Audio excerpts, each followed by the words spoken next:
Please नमस्कार दोस्तों, defence detective पर आप सभी का स्वागत है। मैं हूं आलोक और आज मेरे साथ एक बहुत खास मेहमान जुड़े हैं। वैसे तो ये पाकिस्तानी हैं, पाकिस्तानी मूल के हैं, पाकिस्तानी हैं, बट पाकिस्तान में रहते नहीं हैं और बहुत सारी बातें ये बताएँगे जिन्हें सुनकर आप हैरान होंगे और प्लस आपको इससे पता चलेगा कि पाकिस्तान में माइनॉरिटीज़ के खिलाफ किस तरह से काम किया जा रहा है। नाम बता दूँ मैं फराज़ परवेज़ हैं। तो फराज़ जी सबसे पहले आप मेरे व्यूअर्स को आप एक छोटा-सा अपना इंट्रो दे दीजिए। Thank you so much sir बहुत शुक्रिया, धन्यवाद। आपने मुझे इनवाइट किया ताकि हम जो हमारी कम्युनिटीज़ हैं, इंटरनेशनल कम्युनिटीज़ और जो लोकल कम्युनिटीज़ हैं, उनको आगाह कर सकें कि ये मज़हब के नाम पर किस तरह पाकिस्तान के अंदर सियासत हो रही है और किस तरह मज़हब के नाम के ऊपर ये ज़ुल्म, ज़्यादती और नाइंसाफ़ी ख़ास तौर पे क्रिश्चियंस और हिंदू बच्चियों को कैसे टारगेट किया जा रहा है। और किस तरह हमारे चर्चेज़ को, हमारी रिहाइशगाहों को, हमारे घरों को किस तरह ये जला रहे हैं। मेरा नाम फराज़ परवेज़ है और मैं पाकिस्तानी क्रिश्चियन हूँ और पिछले 10 सालों से मैं स्टेटलेस हूँ, मैं असाइलम पे हूँ और मैं यूनाइटेड नेशंस के अंडर हूँ और मैं यहाँ थाईलैंड के अंदर एज़ एन रेफ्यूजी हूँ सर। तो मुझे लगता है कि व्यूअर्स को अब पता चल गया होगा कि हम किधर जा रहे हैं, हमारी बातचीत किधर होगी।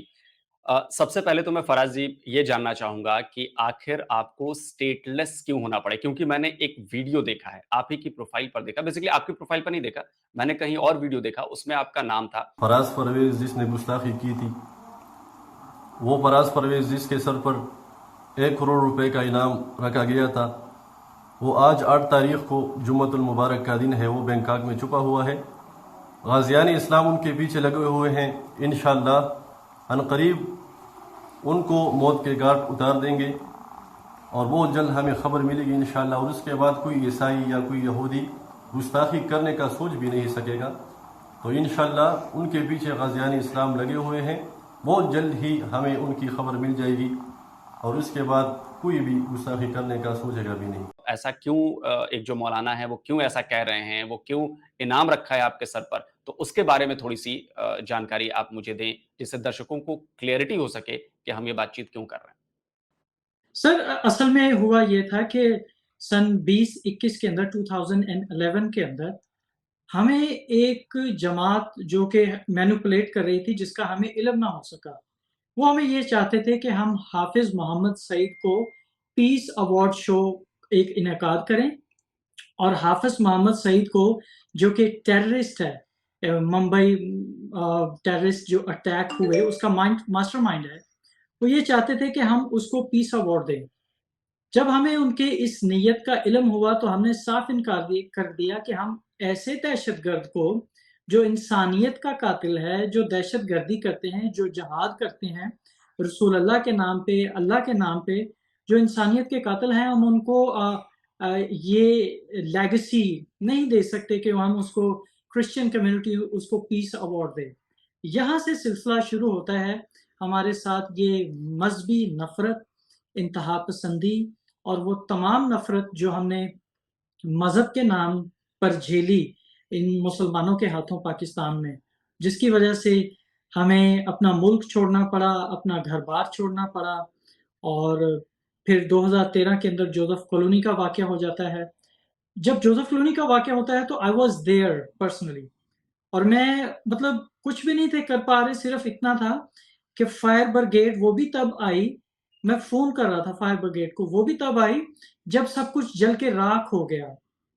जब आप अपने लोगों की उम्मीदें, उनका मुस्तकबिल, उनका फ्यूचर आग में जलते हुए देखेंगे, तो जिस नाम की वजह से, जिस बीमारी की वजह से आपको जला दिया जाएगा, आपको मारने का एक प्रॉपर प्लान कर दिया जाएगा, तो फिर क्या आप उस बीमारी का इलाज नहीं ढूँढेंगे? डेफ़िनेटली आप उस बीमारी के पीछे भागेंगे। आप चाहेंगे कि इस बीमारी को जड़ से ख़त्म किया जाए और वो बीमारी ये वही एक इस्लामिक जिहाद है। वो ये नफ़रत जो हम अक़लीतों के अगेंस्ट इनके दिलों के अंदर भर चुकी है, जो कि ख़त्म नहीं हो सकती। जो मौलाना जी हैं, जिन्होंने आपके सर के ऊपर शायद 1 करोड़ या 10 लाख 1 करोड़ का शायद है ना, इनाम रखा है उन्होंने। तो सर ये डिफरेंट जी, ऐस जी, प्लीज़। ऐसे ऐसे लोगों को आपका जवाब क्या है? आपका रिप्लाई क्या है? इन ऐसे कम अक्लों को तो मैं जवाब देना नहीं चाहूँगा, क्योंकि ये जो एक इस्लामिक रेडिकल आइडियोलॉजी है, ना तो ये सबूत माँगती है, ना दलील चाहती है, क्योंकि ये अक्लो-ख़िर्द से खाली हैं। हम पिछले कोई 11 साल से इसी स्ट्रगल में हैं कि इनको कोई इल्मी शऊर हो जाए, लेकिन वो इल्मी शऊर चाहते नहीं हैं। हम पिछले 10-11 साल से यही स्ट्रगल में हैं कि ये जो नाइंसाफ़ी 1980 से आपने शुरू कर दी गई, तौहीन मज़हब का इस्तेमाल करते हुए। सबसे पहले पाकिस्तान के जो ब्लास्फेमी लॉ के अंदर अमेंडमेंट की गई, वो 1980s के अंदर थी, जो शिया के खिलाफ थी।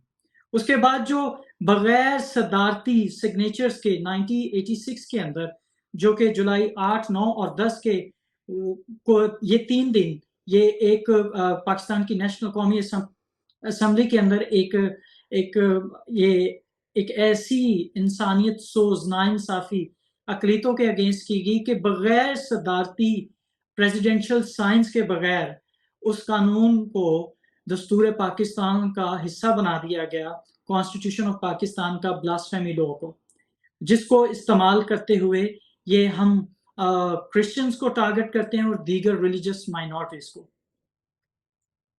बिल्कुल और सही कहा फराज जी आप। जी। जी, जी, बोलें, बोलें। और जो जिस फ़तवे की आप बात कर रहे हैं कि वो बंदा 1 करोड़ जो मेरे सर की कीमत बता रहा है और जो ये कह रहा है कि मैं बैंकॉक थाईलैंड में छुपा बैठा हूँ। तो एक्चुअली हुआ ये था कि सर यहाँ एक मुसलमान रेफ्यूजी औरत है।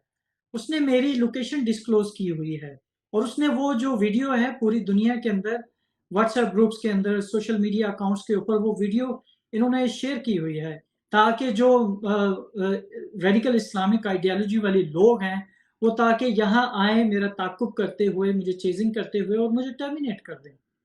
क्योंकि पिछले 10 सालों से इनकी यही कोशिश है कि ये मुझे टर्मिनेट कर दें, मुझे मर्डर करें, ताकि वो जो इस्लामिक मार्टरडम है, जिसको ये अभी तक नहीं जो हासिल कर पा रहे, वो हासिल कर सकें।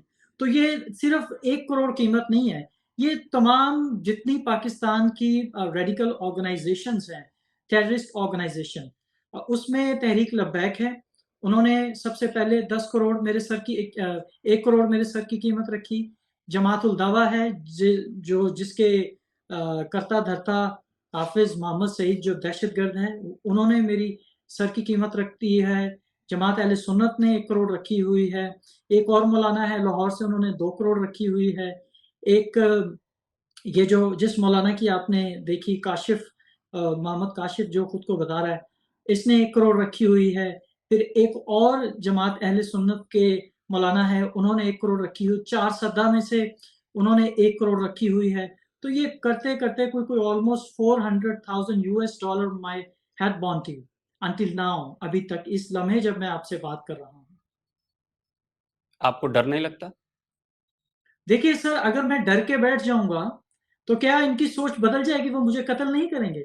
उन्होंने कत्ल फिर भी करना है सर, लेकिन जब तक ज़िंदा हैं, हक की आवाज़ को तो बुलंद कर जाएँ। दुनिया को वो सच और हकीकत देखिए, मैं सिर्फ़ बीमारी का बता रहा हूँ कि बीमारी जो है, उस बीमारी का इलाज होना चाहिए। देखिए, अगर मेरे पेट में दर्द है, तो मैं कभी जाके डॉक्टर को ये नहीं कहूँगा कि फलाँ मेरा जो पड़ोसी है, वो मुसलमान है, मुझे दर्द उसकी वजह से है। मैं ऐसे कभी नहीं कहूँगा सर। बीमारी मेरे जिस्म के अंदर है, मैं उसी को बताऊँगा। तो जब जहाँ बीमारी है, जहाँ पे ये कैंसर हो चुका है, हमें उसको आइडेंटिफ़ाई करके, उसको सर डायग्नोज़ करके, उसकी हमें जो है ट्रीटमेंट की तरफ आना चाहिए। बिल्कुल फ़राज़ जी, मैं पिछले काफ़ी लंबे वक़्त से मतलब आई थिंक 20-30 साल से मैं पाकिस्तान को फ़ॉलो कर रहा हूँ और जिस तरह से वेपनाइज़ किया गया है इस ब्लास्फेमी का जो कानून है, मैंने कई सारे वाक़यात देखे हैं। अभी जड़ावाला में जो हुआ क्रिश्चियन कम्युनिटी के साथ, वो भी मैंने देखा। उसके पहले जो हिंदुओं के साथ हो रहा है, वो भी हमने देखा। सिखों के साथ हो रहा है, वो भी हमने देखा। शिया मुसलमानों की आपने बात कही, वो भी हमने देखा। मैं ये समझना चाह रहा हूँ कि क्या पाकिस्तान के जो पावर एलीट है, जिनके पास पाकिस्तान का कंट्रोल है, उनको इस कैंसर के बारे में बात समझ में नहीं आ रही कि आप अपने मुल्क को बेसिकली तबाह कर रहे हो अपने ही हाथों, दूसरी कम्युनिटीज़ को डरा के, धमका के, उन्हें ज़बरदस्ती कन्वर्ट करा के, उनके ऊपर ज़ुल्म करके। तो उनको इस बात का अंदाज़ा नहीं है कि आप अपने आप को तबाह कर रहे हो इससे? तो जिनको हम ये बताना चाह रहे हैं कि आपको अंदाज़ा नहीं सर, वही तो इसके पीछे हैं, वही तो इसके आलाकार हैं। अब आप ये देखिए कि पाकिस्तान के साथ असल में इसके साथ हुआ ये है कि इसकी जो असल में जो इसमें जो आप ये बड़ी मज़हब बात कह रहे हैं कि स्टेट स्पॉन्सर्ड है ये सारी चीज़ें, यस सर, है ना? State sponsored. सर, ये जितनी भी रेडिकलाइज़ेशन की गई है, दैट इज़ स्टेट स्पॉन्सर्ड। आप जड़ावाला देख लें, आप शांतिनगर देख लें, आप गोजरा देख लें 2009 के अंदर, आप उसके बाद जोसेफ कॉलोनी देख लें, आप उसके बाद हमारे चर्चेज़ कोयटा चर्चेज़ अटैक देख लें, आप योहानाबाद की सुसाइड बॉम्बिंग देख लें, आप बामनी वाला देख लें। आप जहाँ भी देखेंगे, आपको ये रियासत बैकिंग करती हुई नज़र आएगी इस मुल्ला की। और इनके ये हौसले बुलंद हुए कैसे सर? जब रियासत की तरफ से आपको तहफ़्फ़ुज़ फ़राहम कर दिया गया हो कि बेटा शाबाश आपने जो करना है, कर दीजिए, हम आपको फुली सपोर्ट है। तो असल में सर पाकिस्तान के साथ हुआ ये है कि इसमें मज़हब की बुनियाद पर इश्तियाल फैलाने की और सियासी मकासद के लिए ये रवायत एक बहुत पुरानी है। 1953 के अंदर जब लाहौर राइट्स हुए थे अगर आपको याद हो, तो अभी तो वो पाकिस्तान 7 साल का बच्चा था सर। और एक जमात के लिए नारा लगा दिया गया कि जनाब इनको अक़लियत का करार दे दो, ताकि उनके मतलब उनको जब आपने फैसला कर लिया कि आपने उनको वसाइल से निकालना है, आपने उनके जो राइट्स हैं उनको नहीं देना, वो स्लब करने हैं। जब आपने फैसला कर लिया, तो फिर उसके पीछे तो कुछ बचता नहीं है ना। उस वक़्त के जो जनाब बड़े थे, सियासतदान थे, वो क्या कर रहे थे? वो अखबारों को पैसा दे रहे थे ना। कि फलां शख्स के खिलाफ चलो, फलां के खिलाफ चलो, क्या हुआ? इतने राइट बढ़ गए कि लाहौर की जो मस्जिद वज़ीर खां है, उसके अंदर दहशतगर्द इन्होंने खुद छुपाए। और माटनपुर के अंदर क्या हुआ? कितनी लाशें गिरी। अब ये जो पाकिस्तान के अंदर सर पाकिस्तान के अंदर जो मज़हबी इश्तियाल जो दिलवाया जाता है, ये जो पॉलिटिकल इंजीनियरिंग का टूल बन गया हुआ है। और जो जो सियासत की मतलब जब आप जो सियासत है ज़ुबान की बुनियाद और अकीदे की बुनियाद पे की जाएगी तो वो फिर वो तक़सीम दर तक़सीम होती रहती है, डिवीज़न होती रहती है। तो वही जो इस मुल्क के बड़े हैं वो कर रहे हैं। मतलब सियासत नाम है एक दलील का और अकीदा नाम किसको कहते हैं? फ़ेथ आप किसको कहते हैं? फ़ेथ वो है कि आप विदाउट दलील आप उसको तस्लीम कर रहे हैं कि उसके ऊपर दलील की आर्गुमेंट की ज़रूरत नहीं होती। और मुझे ये हक नहीं पहुँचता कि मैं आपसे पूछूँ कि आलोक जी आपका मज़हब क्या है? आपका अकीदा क्या है? भाई मतलब इंसानियत से बड़ा अकीदा या मज़हब क्या हो सकता है? और बिल्कुल एक सही। जी, ऐसी कौम सर जी। पाकिस्तान जिसको माइनॉरिटीज़ के इक्वल राइट की उसको डेफिनिशन ही नहीं पता सर। जो जो अक़लियत के नाम पे माइनॉरिटीज़ के नाम पे जो मुल्क जो कि मांगते रहे, क्या तहफ़्फ़ुज़ात इनको चाहिए थे ना, कि हमें हमारी प्रोटेक्शन चाहिए कि जो मेजॉरिटी के अंदर है। तो असल में ये तो नाइंसाफ़ी अब आप देखिए जब ये पार्टीशन, प्री पार्टीशन उससे पहले इधर पंजाब में क्या सूरत-ए-हाल थी, माइनॉरिटीज़ कितनी थी। अब पार्टीशन के बाद क्या होता है 26% थे। आज आप देखें हिंदू कितने हैं 1.60% और क्रिश्चियनिटी कहाँ पे 1 पॉइंट लेस देन 50। तो मार्जिनलाइज़ हमें किया जा रहा है सिस्टमैटिकली और हम इन जो इस रेडिकल आइडियोलॉजी है हम मतलब हम उनके हाथों यरगमाल बन चुके हैं सर। बिल्कुल सही बात कही आपने। मतलब मुझे ये बात समझ में नहीं आती कि आपने जो बात कह दी वही सही है, सामने वाले को आपने मौका भी नहीं दिया कि भाई मेरी भी तो सुन लो, मेरी दलील भी तो सुनो। तो ये बड़ा सर डेंजरस है। सर अच्छा मुझे याद आता पाकिस्तान है आपने जी, जी, जी। मुझे याद आता है कि जो बड़े लोगों की आपने बात कही, मुझे तो मोहम्मद अली जिन्ना की बात याद आती है कि उन्होंने पाकिस्तान इसी नाम पर बनाया कि हम माइनॉरिटी में हैं और हमें हमारा हक नहीं मिल रहा है, ठीक है? दूसरी जो उन्होंने बात कही थी आप मुझे लगता है कि आपको भी उनकी स्पीच याद होगी कि यहाँ पे हर किसी का आज़ादी है अपने चर्चेज़ में जाने को, अपने मंदिरों में जाने को, अपने मस्जिदों में जाने को। सर लेकिन मैं उसी यहाँ आपको मोहम्मद रोकूँगा जिन्ना के देश में क्या हुआ? अरे अरे सर, वो कभी आपने देखा है पाकिस्तान में किसी को क्या इजाजत है कि मोहम्मद अली जिन्ना के ऊपर आप डॉक्टरेट कर लें? किसी को इजाजत है क्या? नहीं है। अब आपने 11 अगस्त की स्पीच का अगर जिक्र कर ही दिया है तो मैं चले थोड़ा सा आपको यहाँ बता ही देता हूँ आपकी ऑडियंस को। सर, मुझे 11 अगस्त की जो उनकी स्पीच है वो मुझे रेडियो हिंदुस्तान से, इंडियन रेडियो से मुझे निकाल दें, मुझे रेडियो लाहौर से, रेडियो पाकिस्तान से निकाल दें, मुझे बीबीसी से, मुझे वो स्पीच ला के दे दें आप। मेरा चैलेंज है सर। ओके, समझ गया, मैं पॉइंट आज समझ गया आपका। आप सर, मुझे उनकी वो स्पीच को, आप कोई एक बंदा, मुझे पूरी दुनिया में मेरा एक चैलेंज है खुला, मुझे आप स्पीच वो ला के दे दें।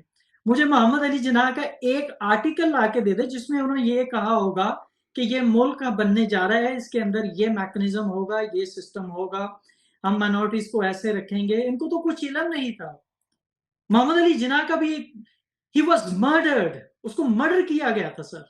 Yes, yes. तो जब आप हिस्ट्री और इंसानियत का मर्डर करते हैं तो फिर आप एक ऐसी रेडिकल इस्लामिक आइडियोलॉजी को ही जन्म देते हैं सर। उसमें फिर यही होता है, इसको निकाल दो, इसको इस तरफ कर दो, ये तो अकलियत है, इसका ये हक नहीं है। फिर यूं ही होता है जो आज हमारे साथ, मसीहों के साथ और हिंदुओं के साथ इंटीरियर सिंध के अंदर हो रहा है, वो किसी से ढका छुपा नहीं है। पर हम मजबूर हैं, करें तो क्या करें।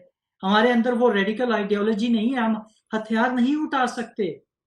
हम तो यही, हमारे पास एक ही सहारा बचता है सर, या तो कलम का या सोशल मीडिया का। बिल्कुल, और मुझे लगता है कि यही सही तरीका है अपनी आवाज़ उठाने का, वरना उनमें और हम में कोई फ़र्क नहीं रह जाएगा। अगर हमने हथियार उठा लिया तो, या हम उसी वॉयलेंस के रास्ते पर चल पड़े तो। अच्छा, नहीं सर, एक चीज़ और मैं वायलेंस को तो मैं एंडोर्स नहीं करता, लेकिन हम जो बात जी, करते हैं वो सिर्फ कलम की बात करते हैं और हकूक जी। की बात करते हैं, जो हमें, जो कॉन्स्टिट्यूशन ऑफ पाकिस्तान के अंदर गारंटीज हमें दी जाती हैं, लेकिन उन गारंटीज का प्रैक्टिकली जो है उनकी इम्प्लीमेंटेशन नहीं होती सर गारंटीज की।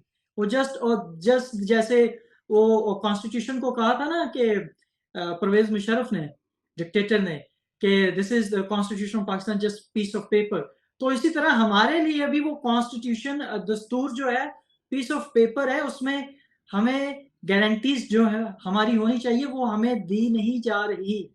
हमें तहफ़्फ़ुज़, रियासत नाकाम है। State has officially lost the battle against the radical Islamic ideology on again August 16 2023। जी, बिल्कुल। फराज़ भाई, अब मुझे ये समझना है, मैं आपसे ये सवाल इसलिए पूछ रहा हूँ क्योंकि चूँकि हम एक देश में थे, पाकिस्तान भी हमारे ही साथ था, अलग हो गए, बँटवारा हो गया।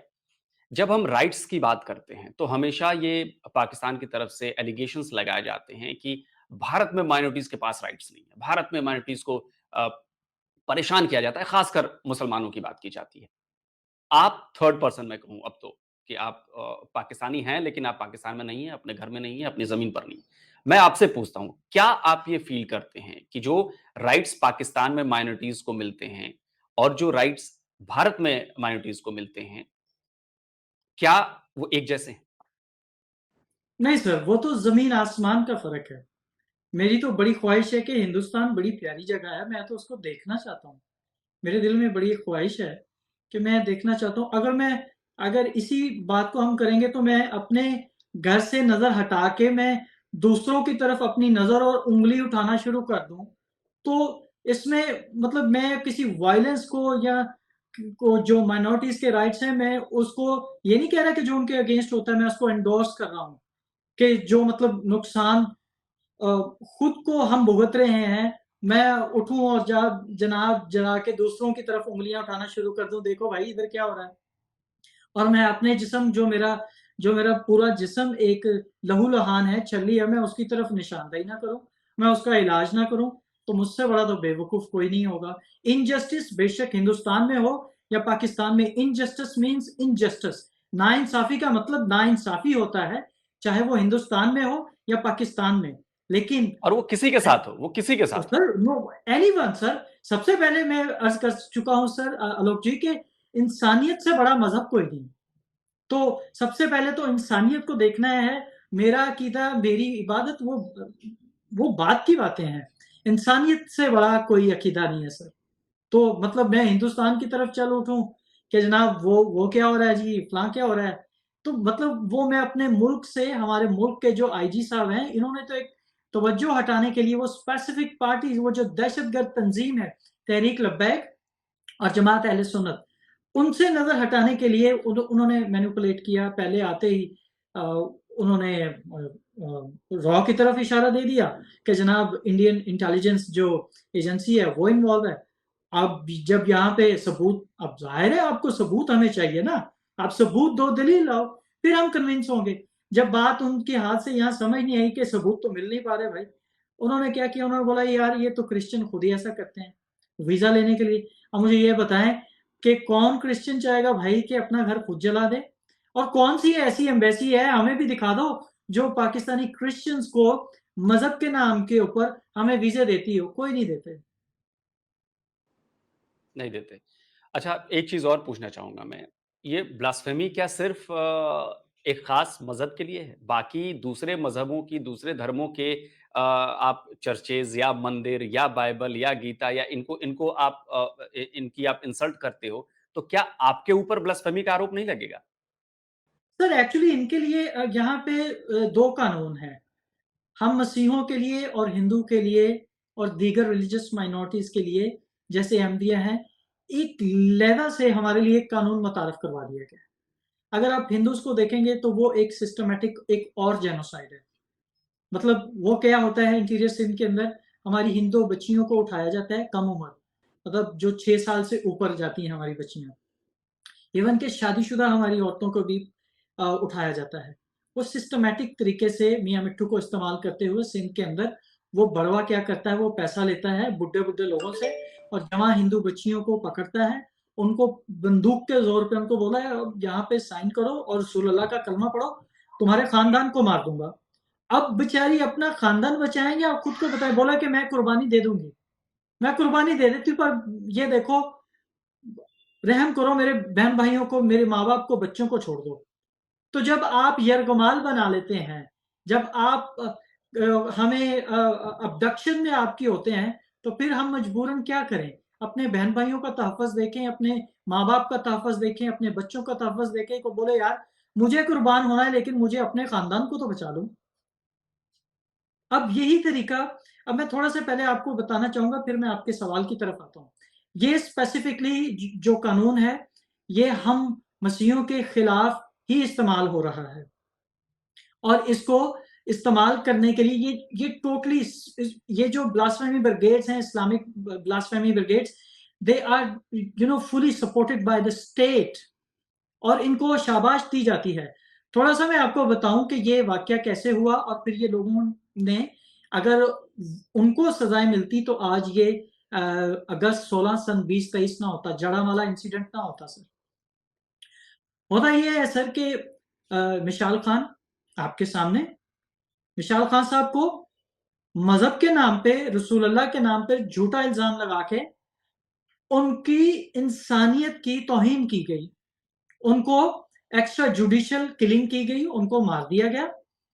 अब ना तो उस यूनिवर्सिटी के अंदर पढ़ने वालों ने ना तो सबूत मांगे ना दलील चाहिए, अपनी अदालत लगाई सर, फैसला साजी की, और ब्रॉड डे लाइट उनको सर मर्डर्ड कर दिया गया, इंसानियत का कत्ल किया गया सर। अब उनके जो कातिल हैं उनको गिरफ्तार किया जाता है, और जो कातिल थे उनको स्पेशल बैकिंग हासिल थी एक इस्लामिक जमात की, मौलाना फजलुर रहमान की जमात जो है, इनको बैकिंग हासिल थी। मौलाना फजलुर रहमान की जब उनको बैकिंग हासिल थी, वो तमाम कातिलों को थोड़े अरसे बाद रिहाइयां मिल गई, बरी कर दिया गया सर। जब आप ऐसे कातिलों को बरी करेंगे, जब वो उनकी रिहाइयों के ऊपर आप उनके गलों के अंदर फूलों के हाथ डालेंगे, तो इसका मतलब है कि आप उनको हौसला दे रहे हैं, आपने उनकी पुष्पनाई की है, आपने उनके हौसले बुलंद किए हैं कि ओके शाबाश बेटा आपको ये करना है रसूल अल्लाह के नाम पे। वो करते हैं, उनको कोई डर नहीं, उनको बोला उनको पता है कि जब हम ये इनके अगेंस्ट किसी के खिलाफ कर लेंगे तो हमें फूलों के हार पहनाए जाएंगे, हमें बड़े-बड़े जो ऑनर्स हैं वो दिए जाएंगे, पैसा मिलेगा, तो वो क्यों ना करेंगे सर, वो डेफिनेटली करेंगे। उसके बाद ये होता है, फिर प्रियंका कुमारा साहब हमारे पाकिस्तान के अंदर श्रीलंकन शहरी, उनको सर फिर इंसानियत का कत्ल किया गया। इंसानियत यहाँ पे खुद शर्म आ जाए, मतलब हमारे पास तो अल्फाज कम पड़ जाते हैं कि भाई ये कर क्या रहे हैं मजहब के नाम पे। प्रियंका कुमारा साहब को उनको मर्डर किया गया और यही रियासत वजीराबाद में इन्होंने क्या किया, जब तहरीक लब्बैक के जत्थों ने रियासत के साथ सामना हुआ, 8 पुलिस वालों को सर शहीद किया गया। जब 8 पुलिस वाले तहरीक लब्बैक के दहशतगर्दों ने कत्ल कर दिए, उनका मर्डर कर दिया गया, वो इंसानियत का मर्डर हुआ। तो उसके बाद क्या पुलिस वाले बगैर सियासी जमातों की या पॉलिटिशियंस की तायद किए बगैर क्या वो कोशिश करेंगे कि वो खड़े हों इन दहशतगर्दों के खिलाफ? भाई जब उनको हाँ। अपना तहफ़्फ़ुज़ नहीं है जो स्टेट से चाहिए, तो फिर आप कैसे करेंगे? अब इसकी मिसाल हमें एक और मिलती है, जब इन दहशतगर्दों ने उन 8 पुलिस वालों को मर्डर किया गया सर, तो क्या वहाँ पे कमर जावेद बाजवा, अकील डैडी और ये दहशतगर्द मुफ्ती मुनीबुर रहमान जिसका बरेलवी मसलक से ताल्लुक है, इन्होंने क्या किया? उन दहशतगर्दों के साथ-साथ इन्होंने मुआहिदा कर लिया। यही तो इनके हौसले बुलंद हुए। यही तो इन दहशतगर्दों के तहरीक लब्बैक के छोटे-छोटे बच्चों को लेके इनकी जो ब्रेन वॉशिंग कर दी गई कि बेटा शाबाश, आपको और तो कोई काम है नहीं, इंसानियत से तो आपको मोहब्बत नहीं है, आपको रसूल अल्लाह से है। तो सर आप ट्रस्ट मी, ये अगस्त 16, 20, 23 ये ऐसे नहीं हुआ सर। इसके पीछे पूरी एक सर वेल प्लॉटेड एक पूरी एक गेम थी। वो गेम ये थी कि आप सर देखते हैं मई, जून, जुलाई, अगस्त देखते हैं हम ये हैं कि ये जो फैसलाबाद डिवीजन है, जड़ावाला हो गया, गोजरा हो गया, सांगला हिल हो गया, फैसलाबाद, यहाँ पर सर एक अकलियत के खिलाफ एक ग्रुप को तश्कील दिया गया, उनको तैयार किया गया। वो ग्रुप क्या है? ग्रुप का नाम मैं आपको बताता हूँ, तहरीक लब्बैक। उनको इस्तेमाल किया गया, सबसे पहले उन्होंने बोला कि जनाब आपकी ज़िम्मेदारी ये है कि आपको ये जो अहमदी हैं, इनकी जो मसाजिद हैं, ये तो इबादतगाहें बोलते हैं, मैं मसाजिद कहूँगा, वो बेचारों को तो मसाजिद बोलने का हक भी नहीं है पाकिस्तान में। जो इनकी मसाजिद हैं, इनको आपने टारगेट करना है। इनके जो वो गुंबद बने हुए हैं, उनको डिमोलिश करना है। इनकी जितनी तज़लील की जाए, करो। रियासत वहाँ पे तमाशाई बनी है सर, और रियासत खड़ी होती है, पुलिस वाले खड़े होते हैं और ये दहशतगर्द उनकी इबादतगाहों पे चढ़ के वो तोड़ रहे होते हैं। होना तो ये चाहिए था ना कि इन दहशतगर्दों को पकड़ा जाता, उनके खिलाफ जनाब एफआईआर दर्ज होती, लेकिन नहीं, उनको तो हीरो बनाया जाता है कि जनाब ये तो कोई बहुत बड़ा तैमूर आ गया, ये तो कोई गजनवी आ गया, ये तो कोई अयूबी आ गया जिसने जनाब ये कर दिया। तो फिर ये पूरे 4 माह से ये चल रहा था इस डिवीजन के अंदर। चलते-चलते ये एक इसी तरफ आ रहा था, ये इशारा था। ये इशारा था कि आगे क्या जा रहा है। फिर इसी दौरान इन्होंने क्या किया कि इन्होंने ये जो सिपाही साहबा वाले हैं, इनको इस्तेमाल करते हुए इन्होंने हमारी जो कौमी असेंबली है उसके अंदर एक बिल पेश कर दिया गया। ये जो क्योंकि शिया की एक ख़ास इबादत है। वो ख़ास इबादत के अंदर वो क्या करते हैं, जितने मोहम्मद के ये जो कंपेनियंस जिनको सहाब कहते हैं, फ्रेंड्स कह लें, यार कह लें, उनकी एक इबादत का हिस्सा है, उसके अंदर वो इनके ऊपर लान-तान करते हैं। ये जो मोहम्मद के 4 दोस्त हैं। तो अब वो इन्होंने क्या किया कि एक वो जो लॉ है इसको और स्ट्रिक्टन कर दिया गया और सख्त कर दिया गया। और वो जो पिटीशन जो दरख्वास्त लेके आने वाली कौन-सी जमात? पाकिस्तान की प्रो सब्सक्राइब ऑर्गेनाइजेशन। सिपाही सहाबा जो कि दहशतगर्द हैं, जिनको इन्होंने इस्तेमाल किया गोजरा राइट्स के अंदर, हम मसीहों के खिलाफ 8 हमारे लोगों का मर्डर हुआ। और वही पैटर्न जब ये पूरी इस फैसलाबाद डिवीजन के अंदर सिलसिला चल रहा था मई से अब तक, तो वो इशारे थे, हमें समझ आ रहे थे कि ये नून लीग की जो क़यादत थी, पीएमएल-एन की क़यादत वहाँ पे जो सियासी गठजोड़ कर रही थी, तो जनाब हमें तभी समझ आ गई थी कि ये कुछ बड़ा हम मसीहियों के साथ करने जा रहे हैं। तो होता यूँ है सर कि वही हुआ जिसका डर था। जो चिंगारी जिसको भड़का रहे थे, वो सिर्फ़ हम मसीहियों के उन्होंने घरों को नहीं जला दिया। उन्होंने उस इंसानियत का भी सर मर्डर किया, कत्ल किया सर। वो कत्ले-आम हुआ है।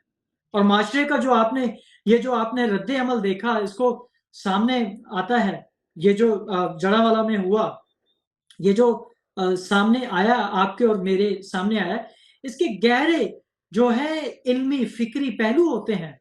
अगर आप इन पर नज़र नहीं रखें और आप सिर्फ़ बस आप आएँ वही एक रवायती तौर पे आएँ और आप मज़म्मत दर मज़म्मत पर कायम रहें, तो फिर जो हमें जो मसाइल हैं हल नहीं होते सर। और ये नफ़रत का एक बहुत बड़ा मसला है, ये हल नहीं हो सकता। माएँ, माँ-बाप जो अपने घर में बच्चों को क्या पढ़ाते हैं वो सर? जब एक बच्चा पाकिस्तान के अंदर मुसलमान बच्चे को उसके घराने के अंदर जब उसकी परवरिश पाता है ना, तो उसके अंदर एक ये एहसास दिलाते हैं कि बेटा आप ये जो मसीह हैं, ये तो बहुत बुरा लफ्ज़ बोलते हैं ना हम मसीहियों के खिलाफ। ये जो चूड़े हैं, ये जो काफ़िर हैं, ठीक है? ये जो है आप इनसे इंफीरियर हो। उनके अंदर एक मतलब इंफीरियर ऑफ कि आपको इनसे बहुत बड़े हो भाई साहब। ये तो कुछ भी नहीं है, ये तो कीड़े-मकोड़े हैं, ठीक है? तो वो फिर वही उसी बेसिकली वही नज़र से देख वही वही बात समझने वाली कि ये इंसान नहीं है। इंसान सिर्फ़ हम हैं, बाकी सारे कीड़े-मकोड़े हैं। मुझे आपकी बात से याद आया एक इंसिडेंट हुआ था पाकिस्तान में उसमें एक बैंक के गार्ड ने मैनेजर को गोली मार दी और जी, ये वो इसी सर ब्लास्फेमी के आरोप में और वो चेकुपुरा वीडियो में मैंने फराज़ भाई वो वीडियो मुझे भूलता नहीं है। जब वो बंदा बाहर आ रहा था गार्ड लोग उसको चूम रहे थे। लोग उसको सर चूम रहे थे। इट मीन्स कि जो मेजॉरिटी है पाकिस्तान की, वो सारी इन्हीं चीज़ों में हो गई है कि यही सच है। सर देखें, पाकिस्तान के अंदर इस वक़्त जो सबसे बड़ा फुक़दान है, वो है एजुकेशन का। आप पाकिस्तान की यूनिवर्सिटीज़ में चले जाएँ, कॉलेजेस में चले जाएँ, स्कूलों के अंदर चले जाएँ, वहाँ पे सर आप आप मतलब आप इंग्लिश का एक क्वेश्चन पूछें, तो उसका जवाब जो आपको मिलेगा, वो इस्लामिक जवाब आएगा, वो कुरान का जवाब आएगा, वो हदीस का जवाब आएगा। वो इंग्लिश का जवाब नहीं आएगा। मैथ का आपको 2 आप पूछेंगे ना 2 प्लस 2 कितना होता है? तो वो बोलेंगे जनाब ये जो इनकी हदीस है ना, उसकी किताब में से एक रेफ़रेंस दिया जाएगा कि जनाब इसका ये जवाब है। तो जब देखें, मैं सर थोड़ा-सा आपको एक पीछे लेना चाहता हूँ हिस्ट्री की तरफ। सर 1980s के अंदर मेरी पैदाइश से पहले 1980s के अंदर पाकिस्तान के अंदर ये जो मदारिस थे कितने थे? 300 पूरे जी, पाकिस्तान के अंदर। आज पाकिस्तान के अंदर सर कितने मदारिस हैं? 35-36 हज़ार से ऊपर है सर।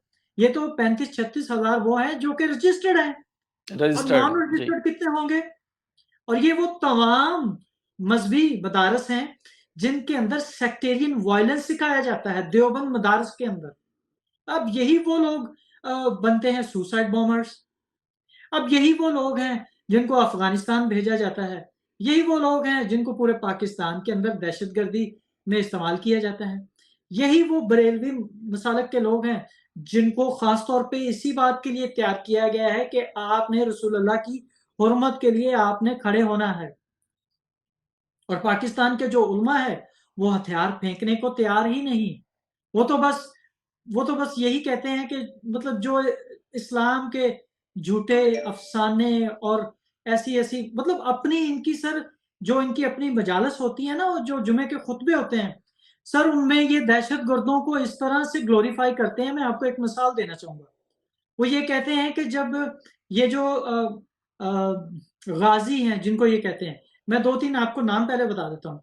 इल्मुद्दीन वो कातिल है, इल्मुद्दीन कातिल है। आपकी ऑडियंस को बताना चाहूँगा। मुमताज़ कादरी वो एक कातिल है। आमिर चीमा वो कातिल है, विशाल खान को कत्ल करने वाले वो कातिल हैं, जनाब प्रियंका कमारा को कत्ल करने वाले, मर्डर करने वाले वो कातिल हैं। ऐसे कातिलों को ये जो मुल्ला हैं अपनी मसाजिद और खुतबों के अंदर सर पता कैसे एड्रेस करते हैं? वो कहते हैं कि जो जब ये रुखसत होते हैं ना, जैसे मुमताज कादरी को चले शुक्र ये करें कि उसको उन्होंने अकॉर्डिंग टू द कॉन्स्टिट्यूशन सजा दे दी, उसका जो उसने मर्डर किया इंसानियत का। वो पंजाब के शेर थे सलमान तासीर साहब। वो जब अपने इन खुतबों के अंदर होते हैं ना सर, ये जो मुसलमान जो खास तौर पे मुल्ला है, वो सर इस तरह से इनकी खूबियां बयान करते हैं। वो कहते हैं कि जब ये यहाँ से रुखसत होते हैं ना, जब इनको ये मर जाते हैं ये कातिल, तो इनकी कब्रों से खुशबुएं आती हैं और रसूल अल्लाह खुद जन्नत में बाहें फैलाए इनका इंतजार करते हैं, इनको गले लगाते हैं।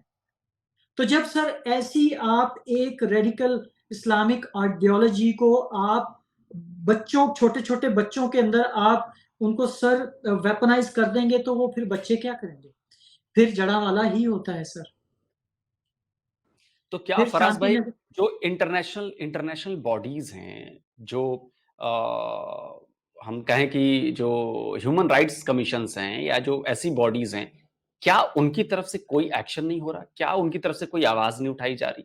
वरना अब तक तो इस सर पे कोई भी लगाम लगनी चाहिए ना।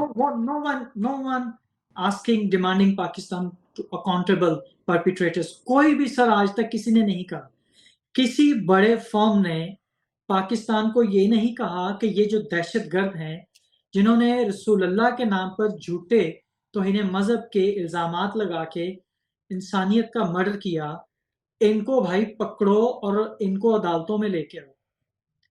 कोई भी नहीं कहता, क्योंकि जो अदालतें हैं वो भी इस वक्त मुल्ला के हाथ में चलती है ना सर। जजेस डरते हैं, फैसला नहीं देते। जजेस को आप धमका देंगे कि अगर तुमने हमारे गाजी के खिलाफ, ये कातिल के खिलाफ अगर तुमने कोई फैसला दे दिया, तुम और तुम्हारे बच्चों को कत्ल कर देंगे, तो क्या आप फैसला देंगे? आप तो डर जाएंगे ना। आप कहेंगे भाई मेरी जान मेरा माल वो पहले, क्योंकि स्टेट तहफ़्फ़ुज़ देती नहीं है। और इस वक्त जो पाकिस्तान के अंदर जो जुडिशियल सिस्टम है वो करप्ट है सर, आपको इंसाफ नहीं मिलता सर। ये तो बिल्कुल सही बात है और इसका मैं कई सारे एग्जाम्पल मैं देख चुका हूँ। वो चाहे जो रिपोर्ट्स हैं कि 1000 सिंध से माइनॉरिटीज़ कम्युनिटी की लड़कियाँ, जिनमें हिंदू ज़्यादातर हैं, क्रिश्चियंस भी हैं, सिख्स की लड़कियाँ हैं, वो उठाई जाती हैं और वो सिस्टमैटिकली, जैसा कि आपने बताया, वो किया जा रहा है। सर ये बड़ा जो हमारी अफ़सोस हिंदू होता है। सॉरी सर जी, सॉरी सर हमारी जो हिंदू जी। बच्चियां हैं वो स्पेशली वो सिंध से, इंटीरियर सिंध से टारगेट किया जा रहा है, गोड्स में से। और पंजाब में से हमारी सिख बच्चियों को और क्रिश्चियन को ये एक सिस्टमैटिक एक चल रहा है और हमारी नस्ल कशी और जेनोसाइड हो रहा है, जिसको कोई भी एड्रेस नहीं करना चाह रहा। जी सर प्लीज आपका सवाल। जी, बिल्कुल, मुझे लगता है कि इस पे आवाज़ उठनी चाहिए, अलग-अलग प्लेटफ़ॉर्म से आवाज़ उठनी चाहिए। अगर आवाज़ नहीं उठेगी, तो उनके हौसले वैसे ही बुलंद हैं और ज़्यादा बुलंद हो जाएँगे। फ़राज़ भाई, थैंक यू सो मच कि आपने आके इतनी बेबाकी से अपनी बात कही, अपना पॉइंट ऑफ व्यू रखा और अपनी कम्युनिटी को रिप्रेज़ेंट किया और मुझे लगता है कि सिर्फ़ आपने अपनी कम्युनिटी को रिप्रेज़ेंट नहीं किया है, उन सभी को रिप्रेज़ेंट किया है, जो सप्रेशन के शिकार हैं, जिनके ऊपर ज़ुल्म किया जा रहा है। Thank you so much. नहीं सर, ये तो मेरे लिए एक बहुत बड़ी एक ऑनर है कि मैं अ, इनके लिए आवाज़ बन सकूँ और मैं इनकी मैं आवाज़ बन सकूँ बस सर। देखिए सर, माशरे के अंदर ज़ुल्म और फ़साद, ये जो पाकिस्तानी माशरा है, ये ज़ुल्म और फ़साद से भर चुका है। आप चर्चिज़ के बाहर मंदिरों को आप गिरा रहे हैं, तोड़ रहे हैं, आपको कोई पूछने वाला नहीं है। और फिर जब जड़ावाला वाले वाक़ये में आप कहते हैं कि कभी रॉ मुलव्वस है, कभी वसीम मुलव्वस है, यानी कि आप आप ये कह रहे हैं कि रॉ गली-गली के अंदर भरे हुए हैं। मतलब आप फिर नाकाम हो चुके हैं ना, जो आप कहते हैं तो नंबर 1 आपकी है। जो नंबर 1 हाँ, एजेंसी आईएसआई क्या कर रही है फिर? तो फिर बिल्कुल। आप मान लीजिएगा, आप मान लीजिए कि आप नाकाम हो चुके हैं। देखिए सर, इस माशरे को अपना वजूद मिलकर साबित करना है और इस ज़ुल्म के खिलाफ खुलकर हमें सामने आना है। बहुत देर हो चुकी है सर, हम तो इंडिविजुअल हैं, कोशिश करते हैं बोलने की कि बस हमारी ये जो क्रिश्चियन माइनॉरिटी है, इनके साथ जो नाइंसाफ़ियाँ हो रही हैं, मैं उनकी एट्रोसिटीज़ को हाइलाइट कर सकूँ। हमारी हिंदू बच्चियाँ जो पाकिस्तान के अंदर हैं, मेरे बहुत सारे हिंदू दोस्त हैं, वो डरते हैं बात करने में। वो कहते हैं, "भाई हम बात करेंगे, आपको पता है क्या होता है?" मैं उनको कहता हूँ, "यार हिम्मत रखो, हौसला रखो। बस हमें ये ज़ुल्म कब तक हम बर्दाश्त कर सकेंगे? फिर हमारे अंदर से क्या निकलेगा? क्या हम उस चाहेंगे कि कोई अच्छी बात करे? हमारे अंदर तो नफ़रत का बीज इन्होंने सब खुद बो दिया। जब हमें आपने कॉर्नर कर दिया, जब वसाइल की वजह से आपने हमारे तमाम हकूक़ ले लिए, तो फिर सर ऐसे ही होगा। लेकिन sir thank you so much for your time. आपने वक़्त दिया और ताकि हम मिल के इसको हाइलाइट कर सकें सर। बिल्कुल फ़ाज़ भाई, more power to you. Thank you. Thank you sir. Thank you so much sir. Thank you.